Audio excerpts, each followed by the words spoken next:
Everyone, welcome to my channel let's learn with Naima. तो guys हम class 9th का political science का chapter 1 कर रहे थे, democracy in the contemporary world. तो गाइज ये इस चैप्टर का सेकंड पार्ट है। अगर आपने फर्स्ट पार्ट नहीं देखा है तो मैंने लिंक डिस्क्रिप्शन बॉक्स में दे दी है। आप प्लीज़ फर्स्ट पार्ट को ज़रूर देखिए, क्योंकि अगर आप फर्स्ट पार्ट नहीं देखेंगे तो आपको आगे के टॉपिक्स को समझने में दिक्कत हो सकती है। इसलिए इस वीडियो को यहीं रोकिए, पहले फर्स्ट पार्ट देखिए, फिर ये वाली वीडियो देखिएगा। तो गाइज स्टार्ट करते हैं हम आज की वीडियो से। हमने इससे पहले वाली वीडियो में ये देखा था कि हमने दो स्टोरीज पढ़ी थी, एक पोलैंड कंट्री की और एक चिले कंट्री की। तो हमने इन दोनों स्टोरीज से क्या कंक्लूजन निकला। आज की इस वीडियो में हम क्या पढ़ने वाले हैं? आज की इस वीडियो में हम ये पढ़ने वाले हैं कि उन दोनों स्टोरीज से क्या कंक्लूजन निकला, उन दोनों स्टोरीज की, उन दोनों कंट्रीज की जो गवर्नमेंट थी उनके क्या कॉमन बेसिक फीचर्स थे।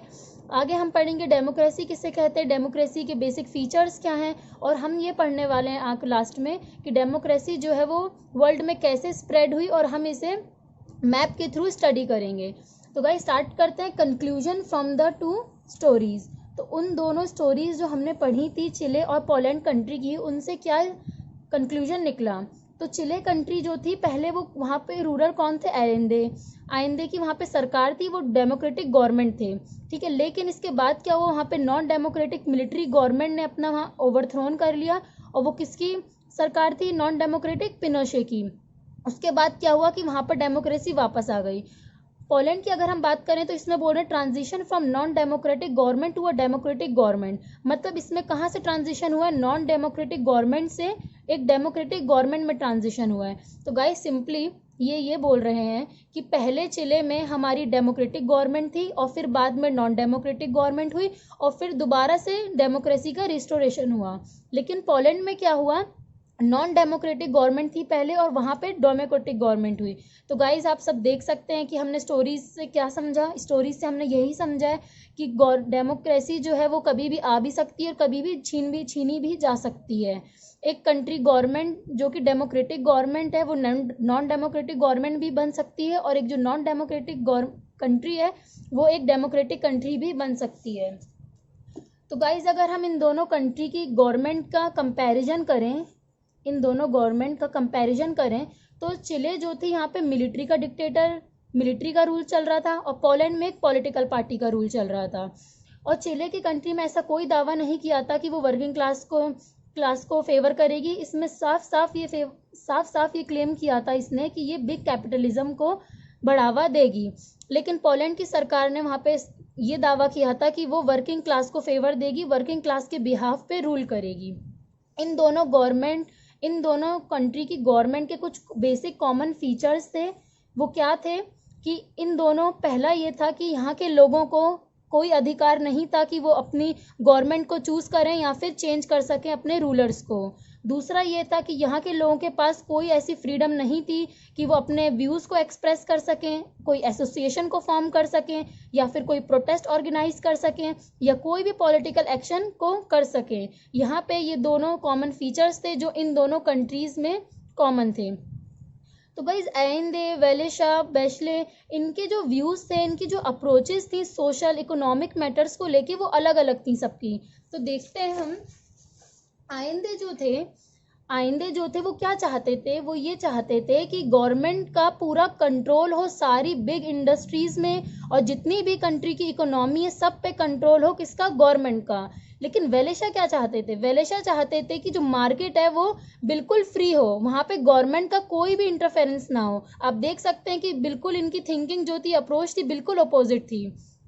और बैचलर की अगर हम बात करें तो ये क्या चाहते थे? ये इन दोनों के बीच में आते हैं, इनकी सोच के बीच में आते हैं। ये कुछ लिमिटेड, कुछ हद तक इंटरफेरेंस चाहते थे गवर्नमेंट का मार्केट में।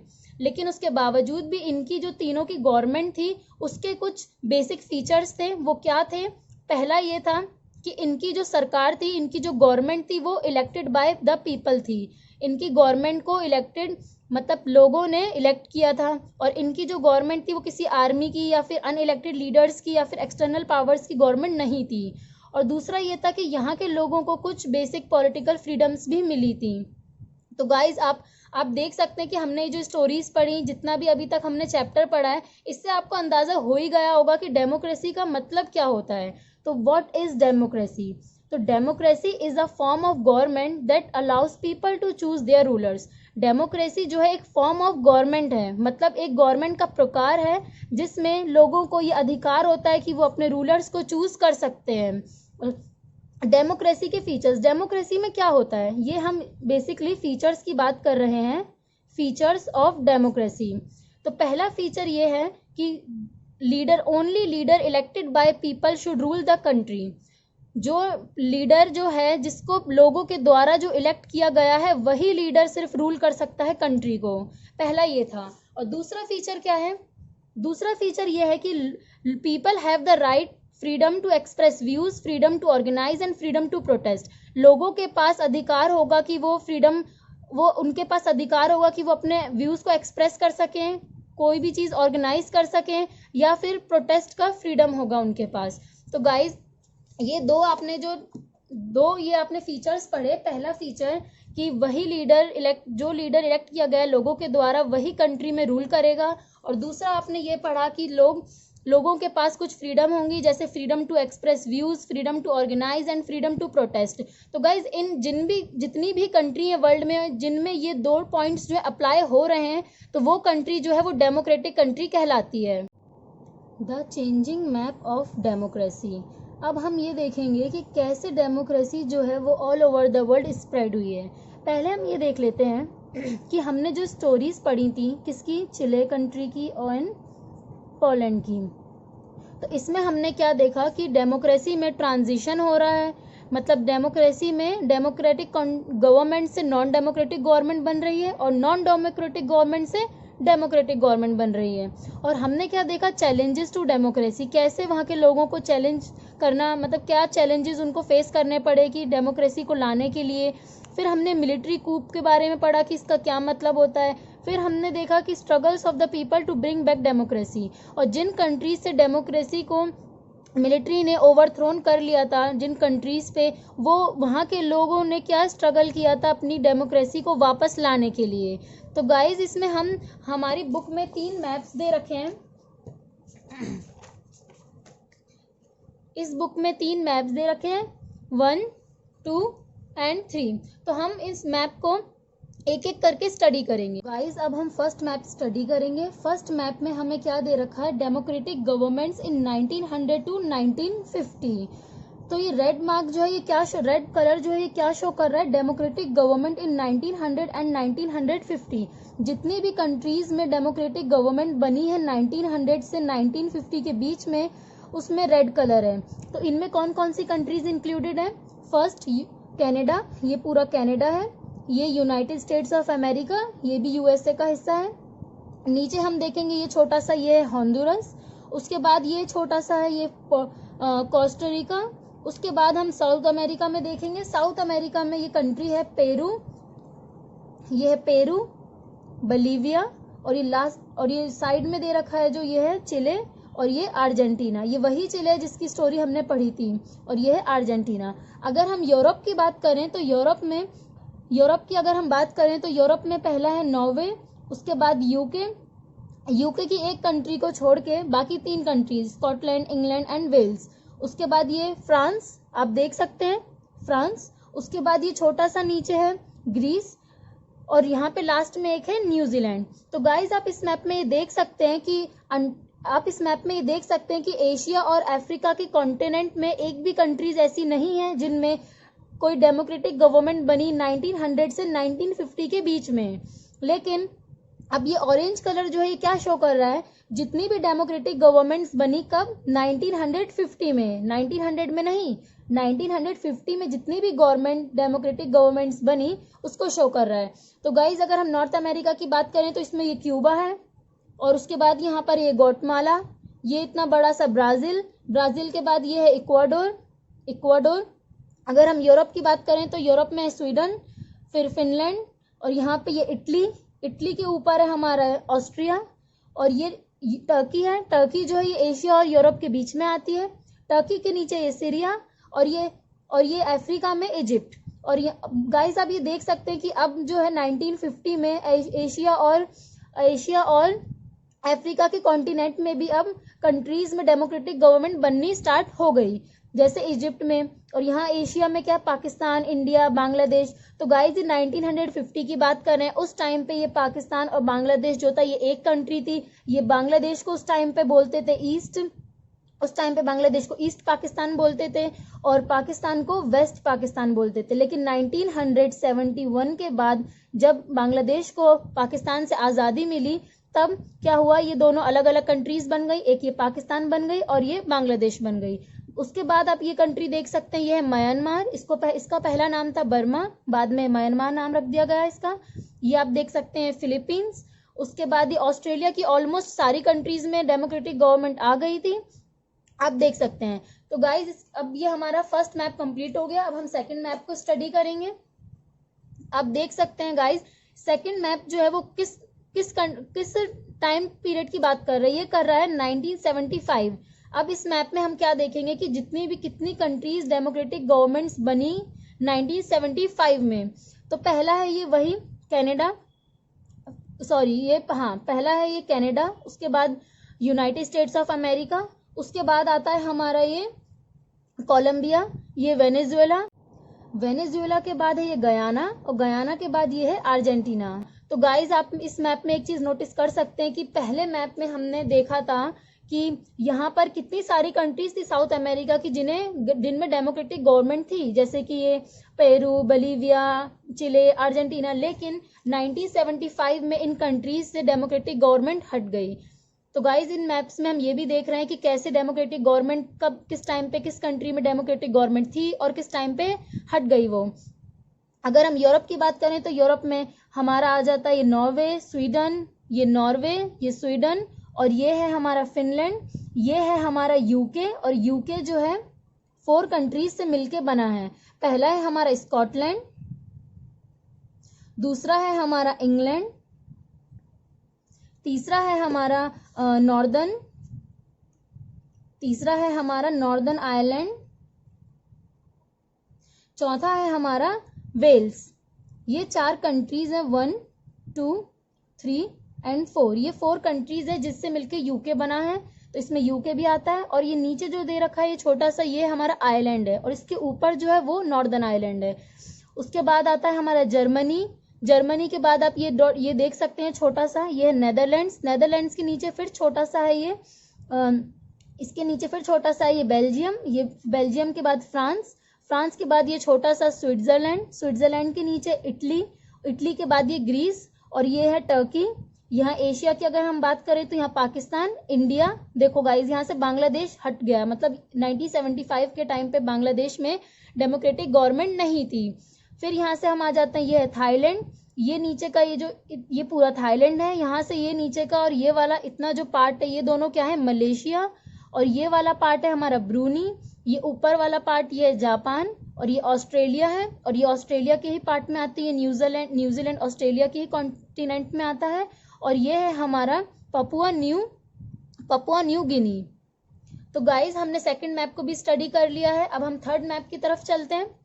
हमारे थर्ड मैप ये किस टाइम की बात करता है, ये 2000 डेमोक्रेटिक गवर्नमेंट्स इन 2000, जितनी भी डेमोक्रेटिक गवर्नमेंट्स बनी 2000 में, ये उसकी बात करता है। तो गाइज आप देख सकते हैं कि ऑलमोस्ट बहुत सारी कंट्रीज में वर्ल्ड की जो थी डेमोक्रेटिक गवर्नमेंट आ चुकी थी। यहाँ पे कनाडा, अमेरिका, नॉर्थ अमेरिका में आप देख सकते हैं कि यहाँ पे कनाडा है, यूएसए है, मेक्सिको के नीचे आता है हमारा ग्वाटेमाला के साइड में आता है ये हमारा बलीज के नीचे है, बलीज के नीचे आता है हमारा होंडुरस। फिर ये छोटा सा आप देख सकते हैं ये एल सल्वाडोर, इसके नीचे आता है निकारागुआ। फिर ये है कोस्टारिका, और उसके बाद ये है पैनमा। और ये है क्यूबा। अब हम साउथ अमेरिका की बात करते हैं। साउथ अमेरिका में ये है इक्वाडोर, ये है कोलंबिया, ये वेनेजुएला के बाद है ये गयाना के बाद सरीनाम के बाद है ये फ्रेंच गुयाना के बाद ये बड़ा सा आप देख रहे हैं ब्राजील के बाद में ये बोलीविया, ये साइड में चिले, ये अर्जेंटीना, ब्राजील के नीचे ये है पैराग्वाय, और ये है हमारा उरुग्वे। अगर हम यूरोप की बात करें तो इसमें नॉर्वे, स्वीडन, फिनलैंड, यूके की सारी 4 कंट्रीज जो मैंने आपको अभी बताई, आयरलैंड, यहाँ से फिर आता है ये यहाँ से जर्मनी के बाद नेदरलैंड्स के नीचे ये छोटा सा दे रखा है बेल्जियम के नीचे फ्रांस के नीचे स्पेन के लेफ्ट साइड में है पोर्चुगल, फिर यहाँ पर जर्मनी की साइड में है पोलैंड के नीचे है यहाँ पर ये चेक रिपब्लिक के राइट साइड में स्लोवाकिया के नीचे है हंगरी के लेफ्ट साइड में ये ऑस्ट्रिया के साइड में छोटा सा स्विट्जरलैंड के नीचे है ये इटली, और इटली के नीचे ये आता है ग्रीस, और ग्रीस के ऊपर है यहाँ पर ये बल्गेरिया के ऊपर रोमेनिया, और रोमेनिया के ऊपर यह है यूक्रेन। अगर हम एशिया के कॉन्टिनेंट की बात करें तो यहाँ पर ये Russia, Mongolia, Iran, Turkey, India, Sri Lanka, Nepal, Thailand, ये है थाईलैंड के ऊपर है ये लाओस के ऊपर है वियतनाम के ये नीचे है ये कंबोडिया, और कंबोडिया के नीचे ये दोनों जो है ये मलेशिया, और मलेशिया के नीचे छोटा सा सिंगापुर, और सिंगापुर के नीचे ये जो पूरा आप देख रहे हैं ये पूरा है हमारा इंडोनेशिया के बाद ये जो मलेशिया के ये ऊपर आप ये देख रहे हैं छोटा सा ये ब्रूनी, ये फिलीपींस, और यहाँ पर हम ये ऑस्ट्रेलिया की अगर बात करें तो ऑस्ट्रेलिया में ऑलमोस्ट सारी कंट्रीज में डेमोक्रेटिक गवर्नमेंट आ गई थी। अगर अब हम अफ्रीकन कॉन्टिनेंट की बात करते हैं तो इसमें कौन कौन सी कंट्रीज थी, Senegal, Mali, Niger, Nigeria, Benin, Togo, ये है घाना, ये बेनिन पहले, फिर छोटा सा टोगो, फिर उसके बाद ये है घाना के बाद ये है कोट डिवो, और ये आप जो बीच में देख रहे हैं ये है बुर्किना फासो, ये जो आप बीच में देख रहे हैं ये है बुर्किना फासो, ये है सुडान के नीचे ये है सेंट्रल अफ्रीकन रिपब्लिक, ये है केन्या के नीचे ये है तंजानिया के नीचे आप ये देख रहे हैं ज़ैम्बिया के नीचे ये है मोजाम्बिक के नीचे ये है बोट्सवाना के लेफ्ट साइड में ये है नमीबिया के नीचे ये साउथ अफ्रीका, और ये जो आप ये देख रहे हैं ये है मडागास्कर। तो हमने तीनों मैप्स को स्टडी कर लिया है कि कैसे कैसे अलग अलग कंट्रीज में कब डेमोक्रेटिक गवर्नमेंट बनी। अब हम ये देखते हैं हमने जो मैप स्टडी किए हैं इनसे हमें क्या समझ में आया, इनसे क्या मेन पॉइंट्स निकले। तो हम देखते हैं कि इस मैप से जो हमने इस मैप की स्टडी करी है, इन मैप्स की, इससे क्या मेन पॉइंट्स निकले। तो इससे 3 मेन पॉइंट्स निकले। पहला कि democracy has expanded throughout the 20th century, कि डेमोक्रेसी जो है वो 20th सेंचुरी में हर जगह से फैल रही थी। दूसरा ये कि democracy did not spread evenly in all parts of the world, it was established first in some regions and then spread to other regions. दूसरा ये कि डेमोक्रेसी जो है वो एक साथ पूरी कंट्री में, एक साथ पूरी वर्ल्ड में नहीं आ गई थी, वो अलग कुछ एक समय पे एक रीजन में आई तो दूसरे टाइम पे दूसरे रीजन में आई। तो डेमोक्रेसी जो है वो धीरे धीरे अलग अलग कंट्रीज में स्टैब्लिश हुई, एकदम से एक सारी कंट्रीज में नहीं आ गई थी। तीसरा पॉइंट ये है कि while a majority of countries are democratic today, there are still large parts of the world that are not democratic। तो तीसरा मेन पॉइंट ये है कि अभी भी बहुत सारी कंट्रीज जो थी वो डेमोक्रेटिक तो हो चुकी थी, लेकिन आज के टाइम पे भी ऐसी बहुत कुछ कंट्रीज हैं जो डेमोक्रेटिक नहीं हैं। तो गाइज आज की इस वीडियो को हम यहीं ख़त्म करते हैं। हाँ, लास्ट बात और कि मैंने आपके लिए इन मैप्स में से जो भी कंट्रीज बनी हैं उनको एक जगह लिखा है ताकि आपको उनकी स्पेलिंग्स और उनकी प्रोनाउंसिएशन पता चल सकें। तो मैं आपको एक बार वो बता देती हूँ। यह है democratic government in 1900 to 1950। Canada, USA, Honduras, Peru, Chile, Bolivia, Argentina, Norway, France, England, Scotland, Wales, Greece, Switzerland, New Zealand. आगे हम देखेंगे democratic government in 1950 but not in 1900। जो डेमोक्रेटिक गवर्नमेंट्स 1950 में बनी थी उनके बारे में। तो वो कौन कौन सी कंट्रीज थी? Ecuador, Brazil, Sweden, Ireland, Finland, Denmark, Italy, Austria. तो ये कंट्रीज जो थी ये कहाँ की थी? ये थी साउथ अमेरिका की। और ये वाली कंट्रीज जो थी ये कहाँ की थी? ये थी यूरोप की। और ये कंट्री कहाँ की थी? ये थी एशिया की। India, Pakistan, Bangladesh, Syria, Myanmar, Philippines, Turkey, Egypt, Australia, Guatemala और क्यूबा, ये थी हमारी नॉर्थ अमेरिकन कंट्रीज, ये थी हमारी अफ्रीकन कंट्रीज, और ये तो ऑस्ट्रेलिया कॉन्टिनेंट है। और तीसरा हमने पढ़ा था डेमोक्रेटिक गवर्नमेंट इन 1975, वो डेमोक्रेटिक गवर्नमेंट्स जो 1975 में बनी थी, तो वो कौन कौन सी थी? कनाडा, यूएसए, ये हमारा नॉर्थ अमेरिका, बोट्सवाना, ये हमारा Africa, Australia, Papua new Guinea, New Zealand, ये ऑस्ट्रेलिया में आ गया, Pakistan, India, Thailand, Turkey, Japan, Malaysia, Bruny, ये हमारा आ गया एशिया में, कोलंबिया, वेनेजुएला, गयाना, अर्जेंटीना, ये हमारा आ गया नॉर्थ अमेरिका में, साउथ अमेरिका, ये हमारा आ गया साउथ अमेरिका में। और कुछ डेमोक्रेटिक गवर्नमेंट्स थे जो आए थे 1975 में बनी थी यूरोप से, वो कौन कौन सी कंट्रीज थी आप देख लीजिए, Sweden, Norway, Finland, UK, Ireland, Germany, Netherlands, Belgium, France, Switzerland, Italy and Greece. और लास्टली हमने पढ़ा डेमोक्रेटिक गवर्नमेंट इन 2000, जो 2000 में बनी थी कंट्रीज में डेमोक्रेटिक गवर्नमेंट, उनका देख लेते हैं अब। Canada, US, Mexico, Guatemala, Belize, Honduras, El Salvador, Nicaragua, Costa Rica, Panama. तो ये कंट्रीज कहाँ की हैं? ये हैं नॉर्थ अमेरिका। अब ये हैं Ecuador, Colombia, Venezuela, Guyana, Suriname, French Guinea, Brazil, Bolivia, Paraguay, Uruguay, Argentina, Chile, ये हमारी कंट्रीज थी साउथ अमेरिका की। अब हम देख लेते हैं ये Norway, Sweden, Finland, UK, Ireland, Germany, Netherlands, Belgium, France, Spain, Portugal, Poland, चेक रिपब्लिक, इसे हम चेक रिपब्लिक पढ़ते हैं, Austria, Switzerland, Italy, Slovakia, Hungary, Slovenia, Greece, Ukraine, Romania, Bulgaria. तो ये सारी कंट्रीज जो थी ये कहाँ की थी? ये सारी कंट्रीज थी यूरोप की, ये सारी कंट्रीज थी यूरोप की।